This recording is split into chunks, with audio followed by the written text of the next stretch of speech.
YouTube, what is going on, guys, and welcome back to another Manga Talks. Today we are going over Dragon Ball Super Chapter 77, the most excited chapter of the year.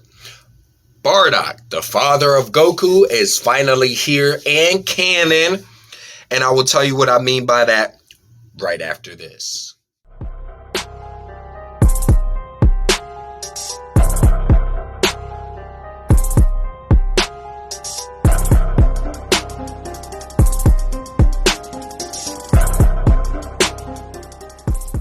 Alright, guys, we are back. Now, when I mean canon, guys, don't butcher me, because I know Bardock's always been canon, alright? But I had somebody last time tell me Bardock has always been canon. Yes, I know this.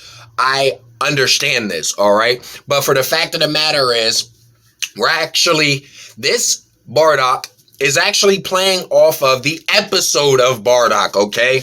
That is where we are actually... that's where this Bardock story is taking place, all right? So, with that being said, we're actually getting more of a deep dive behind what happened on that planet before what we see as the actual viewers was Bardock's destruction at the hands of Frieza, all right? So, let's hop right into it. The most important chapters here, I've broken it down to one of them.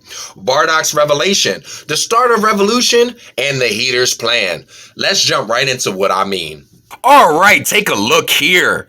As you get to see the Great Apes destroying the planet. But we actually get a close-up on one whose face we see of the right-hand side. We get to see the right-hand side face of this Great Ape, but when they turn their actual head, if you look at the scratch on the side of the face, we see that this is none other than Bardock himself, alright? Slamming down, he's very intent on wanting to get to Monito, alright? Then we move on to here, alright? After the full moon has been destroyed, we get to see him in human form. It is none other than Bardock himself. Then we see one of the Cerealians shoot at Bardock's armor, breaking it. But I don't think it was a hit meant to actually damage him. Yeah, of course you missed his birth. Any idea how many months you've been gone? Oh, that explains why your tummy's flat again. I swear, do Saiyan men have anything resembling emotions?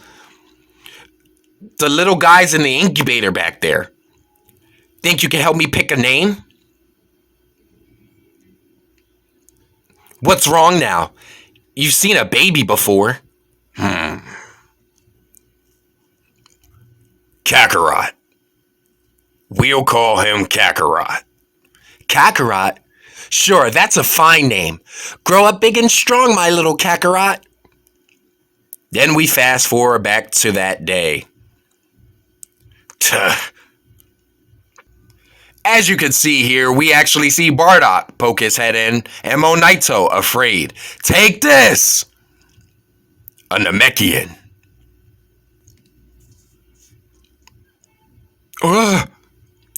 Your power level jumped to 213.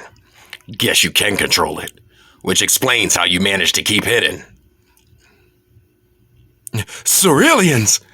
I didn't dare to hope for survivors. I'm Wesley, and this is my boy Granolah. Could we please take shelter here for now? Of course you can. My name is Monito. Frieza is coming, and soon. Keep hidden and off his radar. Ain't you a Saiyan, though? What's your ploy here? I just felt like it, that's all. I better be off. Keep surviving as long as you can. Wait! Tell us your name, at least. Bardock. Then we jump on over here to the Heeters. The freaking Heeters. Who might they be? They act as intermediaries for planets that Frieza's conquered. Simply put, they're brokers. Guess they set their sights on this planet. Treating our planet like something to be sold. Perfect. The Cerealians and the Mechians are out of the picture. Get word to the Shigarians and start negotiating on a price. Sure. We're gonna fleece them good, right, Elec? An arm, a leg, and then some? Uh-huh. Once we spruce the place up, I won't sell for less than 100 billion, boy. What about the cut for Frieza's army? Toss him a tenth of the total. Easy money for us. Most of Frieza's people are just in the business for the carnage, battle-crazed diehards without the means to know a planet's true value. Duh. As long as Frieza himself doesn't catch on, we're golden. Unlike his goons, he's got brains and a power level that's off the charts. We'd better watch our step. One day, we will reign supreme over Frieza's army. Right you are, Gas. Who's over there? The Heeters won't triumph over Frieza with might, but with wits, wealth, and intel. Our day will come eventually. Until that day, we'd better save up a juicy fortune. Yeah, exactly. All right, guys. With that being said, sorry for the voice acting. You know, your boy always wanted to be a voice actor, even though I know I'm not that good. But let's hop right into it, all right? Let's hop right into the chapters. For those of you that's following along with me, I will be providing the page numbers so that you guys know exactly what I'm talking about and what I'm referring to. All right? When I say one of them, look at page 7 through 9, okay?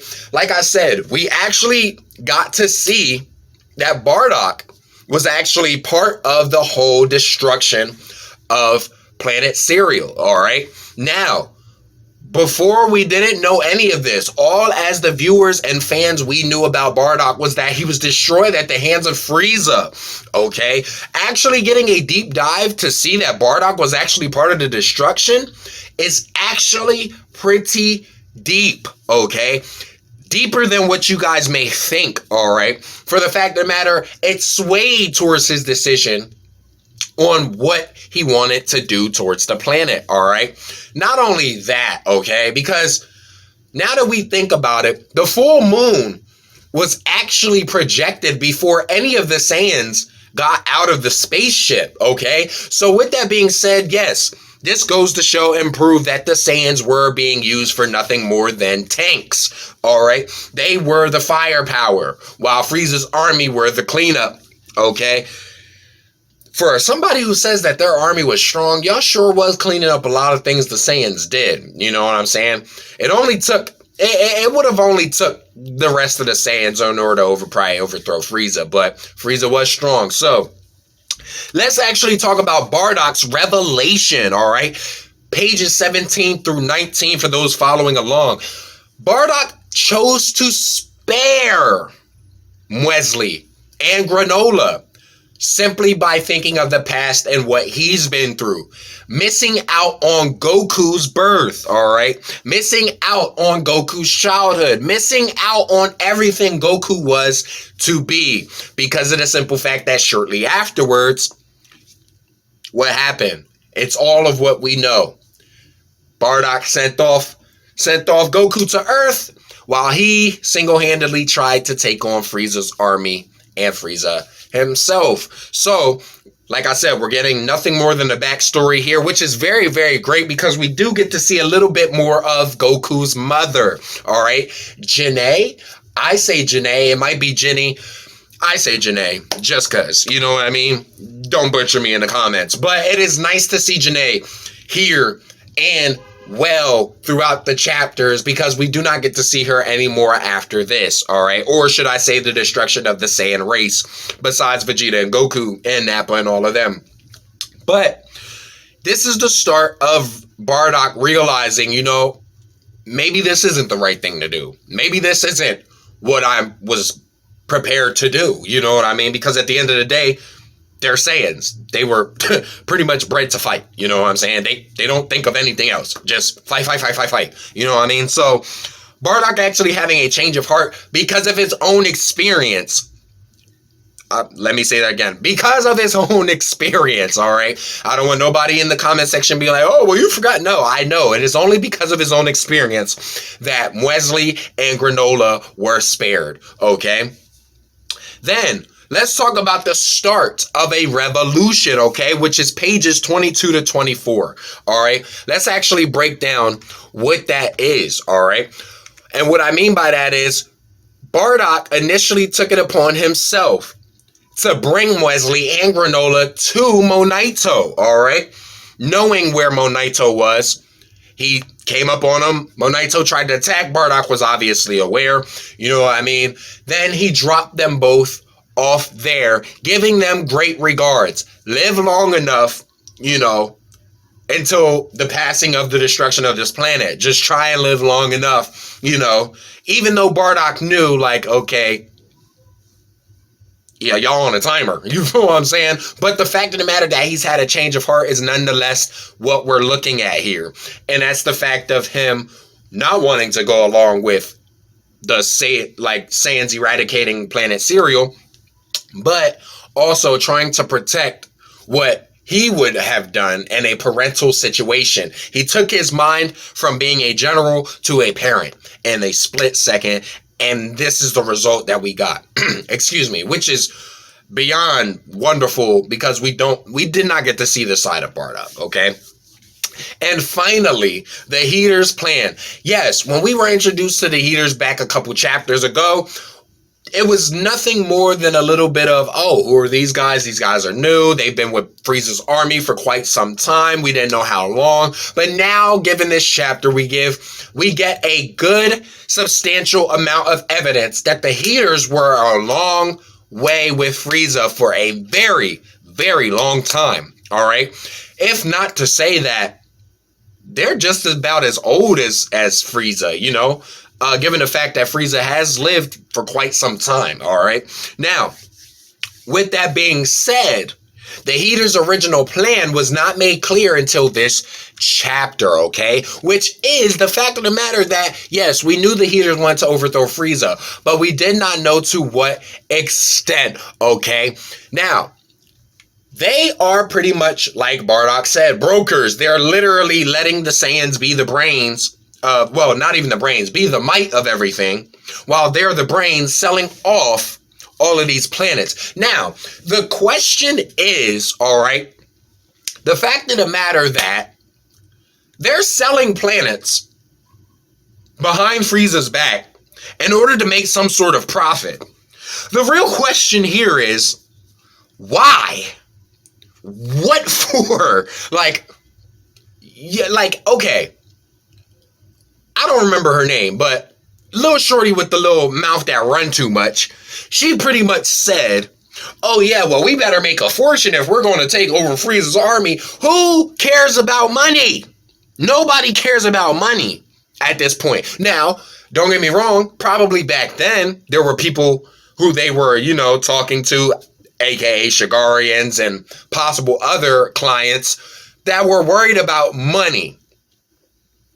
But given the tyrannical force of who we know Frieza to be, Frieza don't care about no money.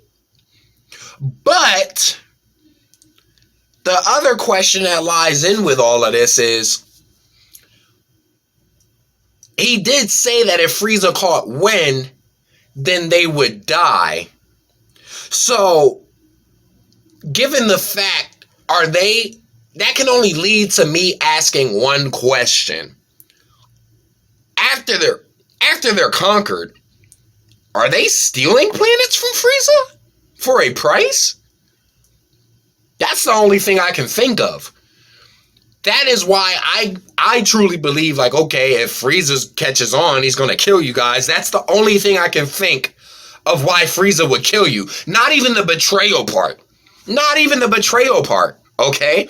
Just the fact of the matter that you're selling planets that Frieza conquered under his nose is a reason why it would kill you. That's the only thing I could think of. As far as what money and what she's talking about as far as making a fortune in order to take over Frieza's army, I don't think anybody wants money, sweetie. Nobody wants money, all right? I don't think anybody wants money. It's not about that, all right? Now, like I said, I'm a very open-minded person, and I'm willing to be wrong. But given the circumstances here, even back then, I don't see the importance of money. It's kind of like what Hidan and Kakuzu were in the Naruto verse. Like, they cared about money. Yeah, it kind of worked in their favor for the fact that the Akatsuki gave them the people in order to eliminate, in order to, you know, justify their needs for fighting. But Kakuzu and Hidan were all about money. If I were to be more technical, Hidan was mostly about the money. You know what I'm saying? So this is kind of weird. I kind of see overstepping from both verses playing a part in each of these mangas. But what it all means is still very, very confusing because there are some things, there's still plot holes here. Even though we filled the story of Bardock, I'm still pretty sure there's some things that we want to know about Bardock. Like, please do continue this story to flesh out up until the point of what we know of Bardock's destruction at the hand of Frieza.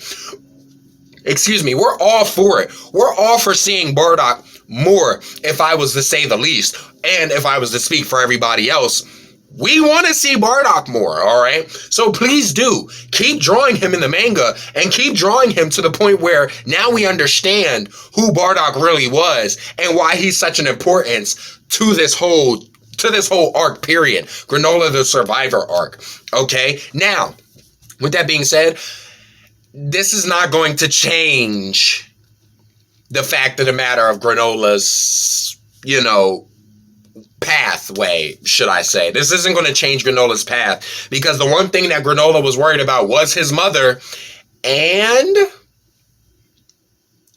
we can say that the Heeters are responsible for your mom's death, fam. The Heeters, the same people who put you to the task is responsible for killing your moms, fam.